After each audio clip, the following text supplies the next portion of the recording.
टमाटर आजकल बहुत महंगे हो गए हैं। जब भी टमाटर सस्ते हों उनको हल्का सा उबाल कर छिलका उतार कर ब्लेंडर में पेस्ट बनाकर बर्फ़ के क्यूब्स वाली ट्रे में जमा लें। जब भी इस्तेमाल करना हो जितनी चाहिए उतनी क्यूब्स निकाल कर सालन में इस्तेमाल करें। ताज़ा टमाटर का जायका सालन में आएगा और वक्त और पैसे दोनों बचेंगे। नरम और फूली हुई रोटियों के लिए जब भी आटा गूंदें तो उसमें नमक और पानी के साथ खाने के 2 चम्मच कुकिंग ऑयल शामिल कर लें। इससे रोटी नरम बनेगी।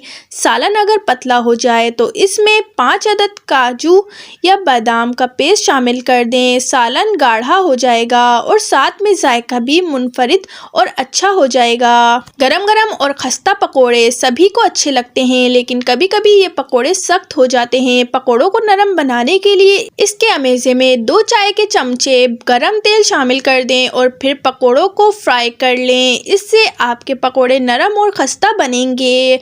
बंद गोभी को पकाते वक्त घर में एक अजीब सी खुशबू फैल जाती है जो किसी किसी को नागवार गुजरती है। इसके लिए अगर गोभी पकाने के दौरान बर्तन में रोटी का एक टुकड़ा रख दिया जाए तो वो गोभी की मखसूस खुशबू घर में नहीं फैलेगी। आलू और प्याज को कभी भी एक साथ ना रखें क्योंकि इस तरह आलू बहुत जल्दी खराब हो जाते हैं। बादाम को साल तक ताज़ा रखने के लिए 1 खाने का चम्मच चीनी डब्बे में डालते हैं जिसमें बादाम रखे जाते हैं। बादाम बिल्कुल ताज़ा रहेंगे। पाए की बदबू बहुत तेज़ होती है जो पूरे घर में फैल जाती है और अक्सर लोग इसी वजह से पाए नहीं पका पाते। इसके लिए अगर पाए पकाते हुए इसमें थोड़ा सा सफ़ेद ज़ीरा, दालचीनी और लौंग डाल दी जाए तो घर में जो पाए की अपनी महक होती है वो नहीं आएगी और पाए का जायका भी उम्दा हो जाएगा। अक्सर हरा धनिया जल्दी खराब हो जाता है। इसके लिए अगर सब्ज धनिए को कई दिनों तक ताज़ा रखना है तो उसको अखबार में लपेटकर फ्रिज में रख दें। काफ़ी दिनों तक धनिया खराब नहीं होगा और हरा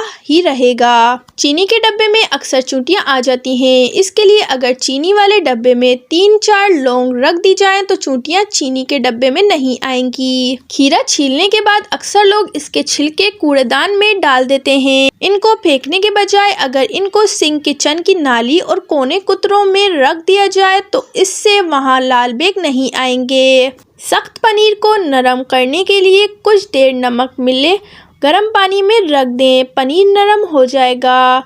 नाज़रीन, वीडियो पसंद आई हो तो लाइक कर दें और मज़ीद वीडियोस देखने के लिए चैनल को सब्सक्राइब कर दें।